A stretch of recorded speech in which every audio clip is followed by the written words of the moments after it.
thank you all for curtailing or delaying the start of your holiday weekend by joining us. For those of you who I haven't met, I'm John Cooke, co-owner, co-founder of Raglan Road, and my better-looking colleague, Mr. Paul Nolan, and my even better-looking chef partner, Kevin Dundon, who's not here this evening, which is just as well because I would just fade Brendan's natural beauty. But he sends his good wishes. He's here over the weekend working on some new stuff and some menu changes, so he unfortunately couldn't make it this evening. Very pleased to have this little event this evening. We have some great friends and partners here tonight from the Rye River Brewery, Niall and Owen.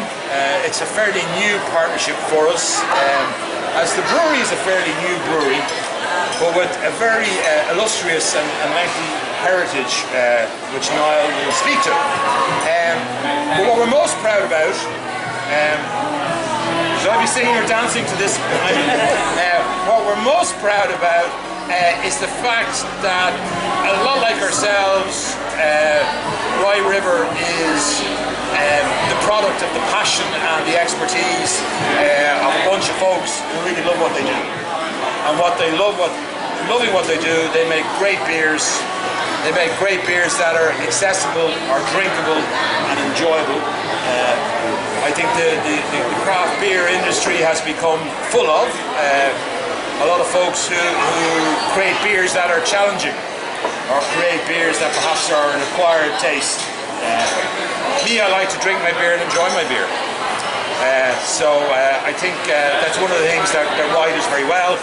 We're very pleased they've created some beers specifically for the weekend for us, and we hope as the partnership grows over the next while to bring more seasonal beers, more unusual beers, as the partnership kind of ambles on over the months and hopefully years. So I've said all I can say, other than thank you again for joining us. I hope you enjoyed food. I want to thank Sean, Alan, Lorraine and the team at Raglan Road, Alberto, the culinary team, for putting together some great food, featuring some wonderful local produce, some wonderful local shrimp, and we are starting to, with the help of some of your colleagues, and of late our friends, Pam, Brooke and others, discovering some great local producers. Because as we sat here in the middle of Orlando over the years and looking out at the stretch of the Atlantic Ocean, sitting that way, and kind of as you head that way and slightly north, you kind of hit Ireland, the next sort of parish over. We felt that there must be something interesting coming out of that stretch of ocean that was worthwhile and that our guests would enjoy. So we're pleased to bring you Rye River. I'm going to hand over to Niall. Enjoy your evening. Thank you again for joining us, and staunch it. Hi, how are you doing? I am Niall. I'm the founder of Rye River Brewery, and Owen just here is our brewer who's come over for the weekend as well. Sorry, at least Owen wore the dress shorts. Wouldn't head there to me. I'm going to just give you a bit of background. Rye River Brewery is less than 2 years old. We'll have our second anniversary on the 15th of November this year. We started as a very small operation in a town about 15 miles west of Dublin called Cooke. That town has some huge brewing history. We're actually on a site that boasts the first licensed brewery and distillery in Ireland. It goes back to May 1595. I stress the word licensed because it was Ireland and there were hundreds of illegal breweries and distilleries around the country. But a guy called William decided to go out and go, you know what, just in case I get arrested, I better get a license for this thing. So we have a lot of history on our site.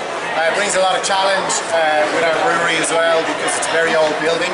But we've been brewing there now for just under 2 years.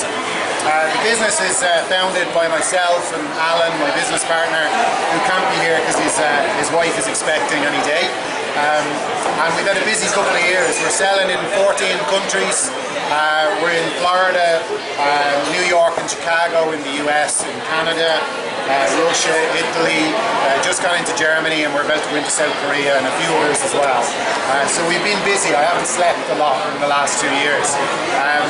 So today you're going to taste some interesting beers. We have 3 beers that are just available for this weekend. And Sean and John and Paul really challenged me to produce something that would go well in the Florida sort of heat and humidity at the end of August. Something that would actually refresh you as you were going through your meal and going through the Hooley weekend. So hopefully we've accomplished that, but you guys will find out in a few minutes. If you don't know anything about brewing, it's effectively a 4-stage process. We have a very unusual brew house back in Ireland. We use a keeve, which is a specific type of mash tun, where we add our barley, take it up to about 65 degrees. We hold it in there, and that's where we extract all the sugars from the malted barley.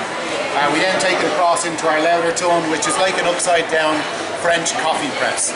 And at that point then we take our sugary water and our grain and we filter it down through the grain to get every last bit of sort of vitamins, minerals and sugars out of that into our wort kettle, where we add our hops for bittering, and then into our whirlpool where we add hops for aroma. In our fermentation vessels, we ferment our beers and condition our beers for anything from sort of 10 days to about 28 days. But we have done some beers recently that we've been aging for 8 months. So our beers are all natural, four ingredients: malted barley, yeast, hops and water, nothing else. They're all vegetarian and vegan friendly. They're kosher approved as well, so we don't add anything to our beers.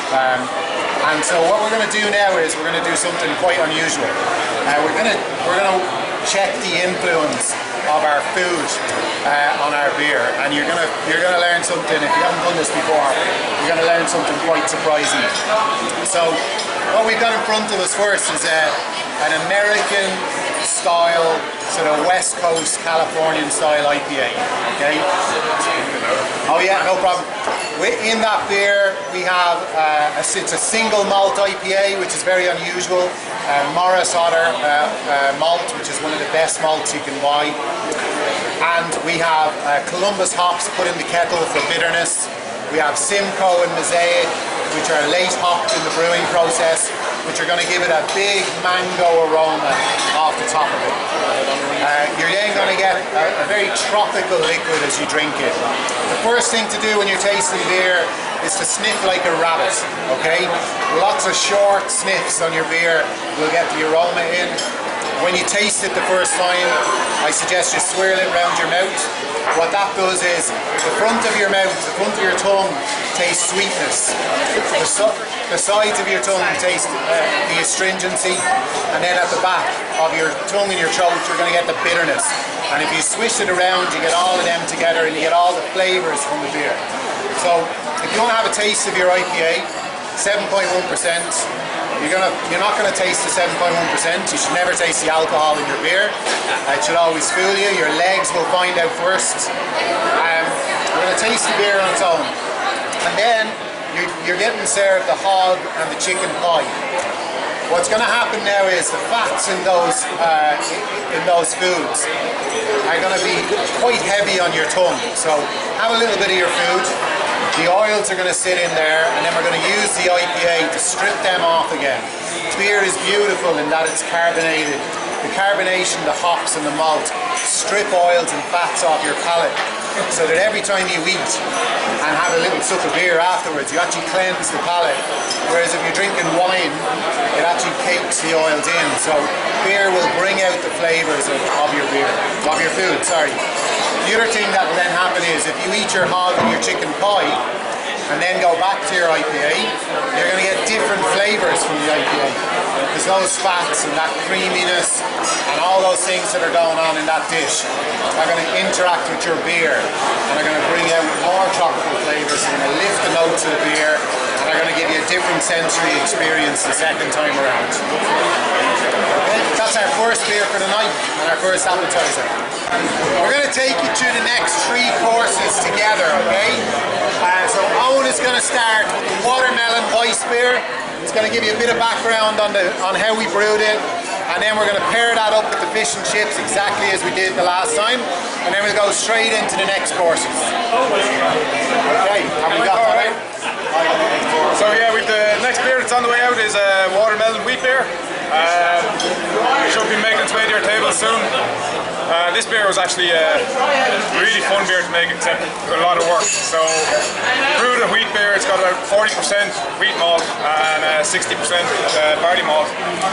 We got 500 kilograms, half a ton of watermelon, shipped it in, and we spent about 6 hours. There was 5 or 6 of us in the brewery just chopping watermelon all day long, and we blitzed it up and shot it up into the fermenter, let the beer sit on it for about 7 days, and then we filtered the watermelon out and packaged it.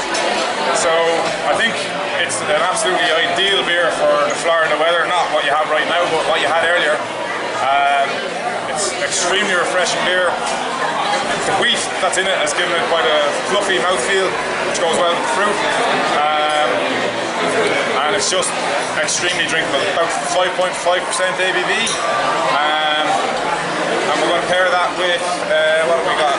We've got swordfish coming out with a salsa verde. So we get everyone that has a beer sometime soon. By now we're feeling a little bit jolly, the alcohol is hitting our system. Okay. Also, what's happening is your flavour sensory profile is actually dulling a little bit if you've been drinking. But the Saison is lovely because it's got a very different flavour profile to most other beers. Saison is not soured, but I always find it's almost that one step on the journey to soured beers.